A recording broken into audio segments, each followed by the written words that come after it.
Hey guys, Hop here. Thanks for tuning into the channel. Around here, we have a tradition where on days that end in Y, we like to complain about the state of the civilian IR laser aiming module market. A lot of guys tend to get into night vision without looking at any of the associated costs outside of the cost of the night vision device itself. And granted, that is the lion's share of the cost. These days, an entry-level PVS-14 is going for like $3,000, and that's going to make a lot of the other costs associated with the hobby seem pretty insignificant until, of course, you're expected to actually pay for them. Once you've spent another $1,000 on a bump helmet setup and a Wilcox mount, it's going to be hard to find any extra pennies in the bank account for an IR laser aiming module. And that's what leads a lot of guys who are otherwise too paranoid about Chinese manufacturing to bring a Baofeng radio into their home to turn to the Chinese market for an infrared aiming laser. As we've covered extensively, maybe even exhaustively on this channel in the past, civilian legal IR aiming lasers are very underpowered and very expensive. So if you don't want to drop $1,200 on a Steiner D-ball that's been neutered to make it legal to sell to civilians, you may want to save a little bit of money and just get one of the Holosun lasers, which have the same output, possibly slightly better build quality, but come in at about half the price. But civilian restricted IR lasers have a very underwhelming output, especially when it comes to the illuminator. Nobody really needs their laser designator to look like a lightsaber beam that stretches out to 6 kilometers. But the illuminator is something you want to have a little bit more potency to it, because even out just to 100 yards, civilian legal laser modules are struggling to produce a usable amount of illumination. So then what do? You got a couple of options. One is to stay within the white market and buy a real brand new retail laser with a nice warranty and everything. Those options basically boil down to the Steiner D-Ball D2, which is very large and very heavy, the Maul C1, which is very large, very heavy, and incredibly expensive, and the Wilcox Raid XE, which is incredibly expensive and has an essentially indefinite backorder. You can probably understand why this option isn't very appealing. Another option is the gray market, where you find an unscrupulous US service member who's willing to pilfer a laser out of an armory for you and sell it to you on the sly. You could be getting a restricted full-power military laser module for $1,000, but it also may only last for a couple of weeks before the knobs break off or the electronics completely fail, and then what if you really bought? So if the white market and the gray market aren't doing it for you, what about the black market? Well, there really is no black market when it comes to laser aiming modules, because the restrictions of the FDA as they pertain to laser safety really only governs what well-established companies can sell at retail to civilians. You can own a full-power laser aiming module, L3 Harris just can't sell one to you. But there's another market that exists between the gray and the black market that, for lack of a better term, I'm just going to call the beige market. And that's the market that isn't really restricted by any sort of regulations, mostly just because nobody gives a shit. The beige market is why you can go on Amazon.com and buy a full-power laser disguised as a cat toy with same-day shipping. There are multiple Chinese companies who will sell you full-power lasers because they don't really care about the FDA, and the FDA has bigger fish to fry. Two Chinese companies we're going to be talking about today are Somogear and Laserspeed. These companies have both achieved some notoriety because they produce lasers that are completely unrestricted and relatively affordable. Somogear lasers are essentially just airsoft clones of real-deal lasers. New models from Laserspeed, on the other hand, are significantly more expensive, but they're also a lot more legitimate. These are actual clean sheet designs that they have come up with in-house. They're not just airsoft knockoffs that happen to be unrestricted because, frankly, who gives a shit? And the fact that Laserspeed is willing to sell these in the United States seems like an interesting curiosity that we can take advantage of for a while. So let's start with the Somogear. Somogear does not make any claims that their lasers should be used on real steel firearms, and the use of the term real steel should be a pretty big giveaway. Are Somogears recoil rated? No. Do they hold zero? No. Do any of their functions work the same as the actual lasers upon which they are based? No. That's not to say you couldn't find a use for the Somogear lasers. They do have impressive power outputs, and they're extremely affordable. The main reason I think you would buy one of these is either for airsoft, or if you wanted to put a reasonably clone-correct laser onto a clone-correct build and still kind of try to use it in some legitimate, like, run and gun or just competition setting. Currently, I think they've got a PEC 15 clone, an LA5 clone, a PEC 2 clone, which is the one that I've got here, and they have been working on an NGOL clone.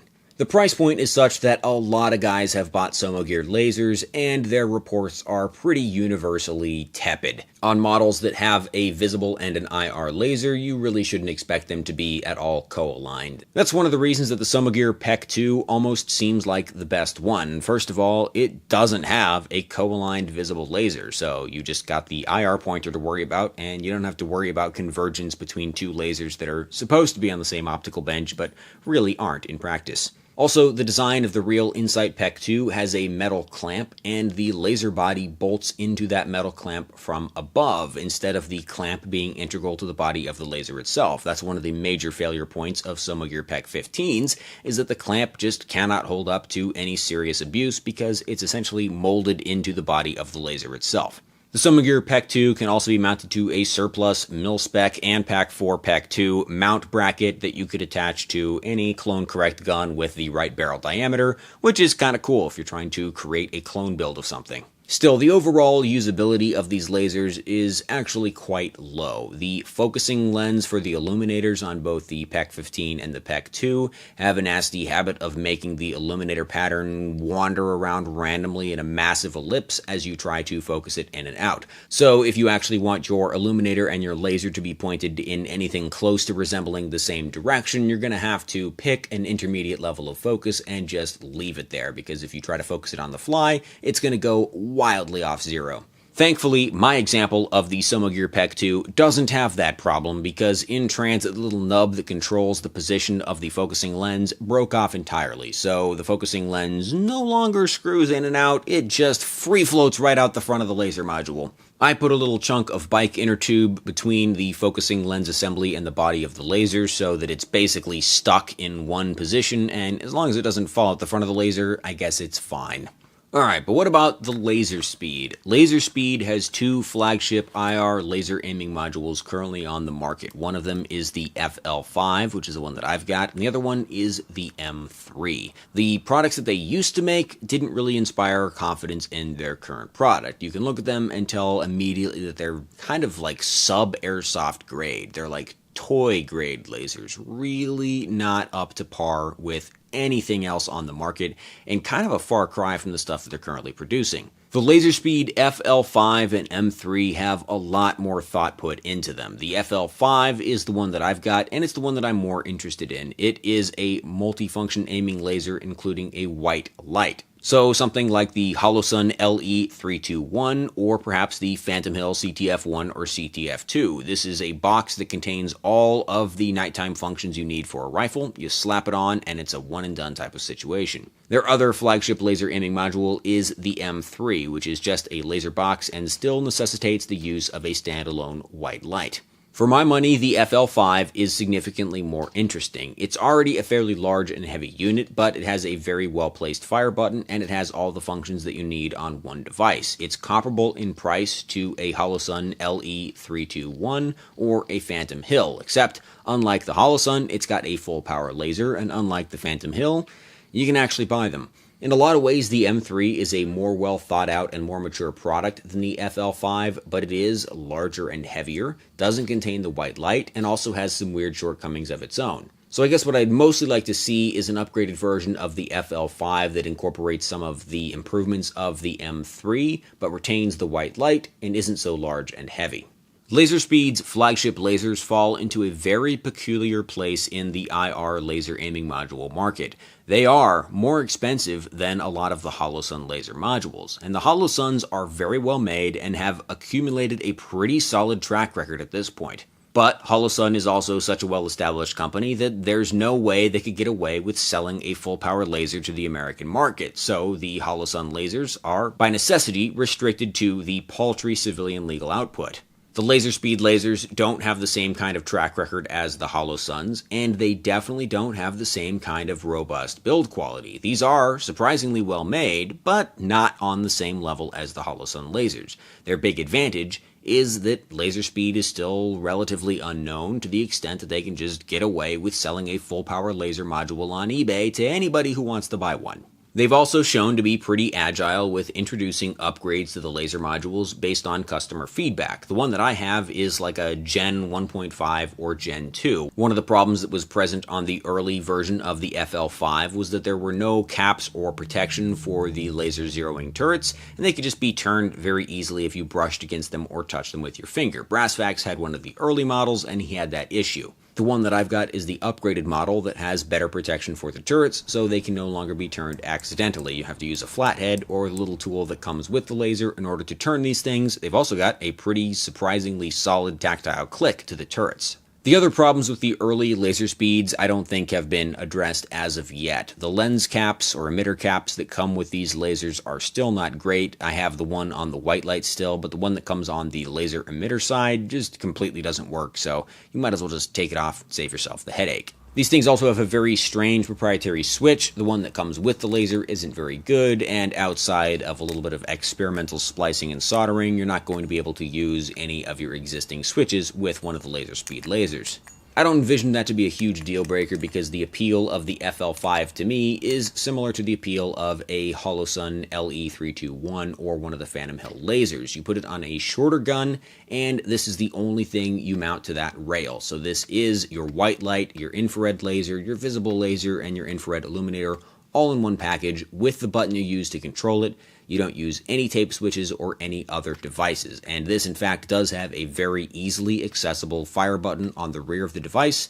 It's ambidextrous, it's easily accessible from a firing grip. This laser does not need a remote switch, in my opinion. Granted, there are only certain rifle builds where you're going to want to use a laser or light module like this, but for builds of that type, this is the best option you've got right now. It's a bit cheaper than a Holosun LE321 with a higher power infrared laser and illuminator, as well as a more powerful white light. It's a pretty impressive little device. This thing is powered by either an 18650 battery or just two CR123s. Apparently, this thing is very picky about which 18650s it will actually take. Luckily for me, I don't own any of those because I'm afraid they're going to explode and kill me in my sleep. I just put some CR123s in it and it works great. There's a wheel on the back right of the laser module to control the illuminator focus, very similar to the Holosun modules, and that works extremely well. The range of illuminator focus is very similar to a full power PEC 15. Backed all the way off, it's not a total flood CQB style illuminator, but it's certainly quite usable, and if you focus it all the way in, you can turn it into almost a second laser pointer. Not that you ever would. In fact, you never would. No one would ever do that. I'm not even sure why the real PEC 15 does that. This thing still has a white light illuminator on the left side of the device, which you can use in conjunction with a visible laser or just by itself. It's not the most potent white light in the world, but if we envision this thing as being on a night fighting gun, then the white light is just sort of a backup option. Another nice feature is the white light override mode. If you triple tap or quadruple tap or infinite tap the fire button, it will go into emergency white light mode and just activate the white light as a strobe. One of the things I prefer about the FL5 versus the M3 is that the FL5, is smaller and lighter, and it has a crossbolt mount with a normal thumb screw instead of the chintzy QD mount on the M3 that almost every single owner has reported problems with. This is why I say I would like to have a hybrid model that takes the best aspects of the FL5 and the M3. If they could make a version of the FL5 that didn't have the white light, contained a little bit of the more advanced design and tape switch layout from the M3, but was smaller and lighter than either of them and retained the robust crossbolt design of the FL5 rather than the shitty QD from the M3. That's the laser I think I would really like to see from Laserspeed. There are also some other aspects of these lasers that they could probably improve. One is just to put a fucking crane port on the back end. Nobody wants to use your weird multi-pin proprietary output shit, just like a pursed laser. I've seen some pictures of a greatly improved remote switch coming with the newer production versions of the FL5. Mine is like a month old, but apparently they've even changed it since then. As good as the new switch might be, I'd still rather just have crane compatibility so I can get my own switch. Thank you very much. Also, the power and mode select switches on this device are not the most robust. I've had this thing out for a couple of range trips and just fiddled around with it a bit at home, and I've already busted through the detents on the power select switch, so now it just sort of wanders between low, high, and off.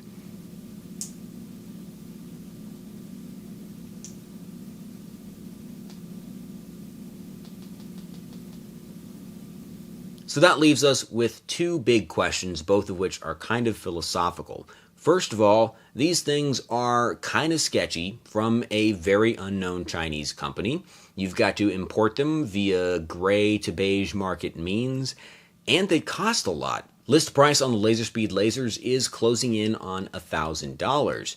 That's essentially used Steiner D-ball money, but these things don't have the same kind of track record, and they definitely don't have the same kind of legality and potential support from the manufacturer. But time and time again, we've seen that a lot of guys are willing to spend a lot of money and take a lot of risk just to get more laser output. Otherwise, the gray market for lasers wouldn't exist at all. If you buy a gray market full power PEC 15 and put a lot of hard use on it, you're probably going to destroy it. And when that happens, every last cent you spent on that laser is just gone. $900 may seem like a lot for a laser from a Chinese company with basically no track record, but at least they will attempt to take care of you if you have a problem, and they still exist. If you really want to play it safe, of course, you've still got lasers from companies like Holosun and Steiner, which are a lot more accessible, a lot easier to get in touch with if you have problems, and they're something you can just go buy on Amazon or Primary Arms or whatever your retailer of choice is. The other concern that we have about lasers from companies like Somogear or Laserspeed is that if they ever actually do become legitimate companies that you feel very secure in buying a laser from, then they are probably going to have to comply with a lot more strict requirements when they import lasers to the United States. Holosun's IR lasers are made in China, but Holosun is essentially an American company, and they're very well established. They do a lot of volume, and they have to be completely above board. A lot of us are in that weird gray area where we want Laserspeed to do better so that the lasers get better and that they're easy to buy and that whole market's working pretty well, but not so well that they become a legitimate company and then have to neuter their output in order to comply with FDA regulations. That's a reason why it's kind of weird for me to make this video. A lot of guys are like, hey man, you gotta take a look at these Laserspeed lasers. But a lot of other guys are like, hey man, don't talk about these Laserspeed lasers, otherwise the FDA might get wise to this and shut the whole thing down. So, as always, please let me know if you have any questions. Thank you very much for watching. If you'd like this channel, I would encourage you to subscribe so you can see more videos. And if you'd like to support me directly, you can do so via Subscribestar. There will be a link in the video description. If you join up, you get access to some early videos. You also get access to bonus videos that don't otherwise get posted to the channel. And you also get access to the secret Discord channel where we post cat pictures and talk about cat pictures. It's really not a good use of anyone's time, and the rest of the server is a complete donkey show. See you guys next time.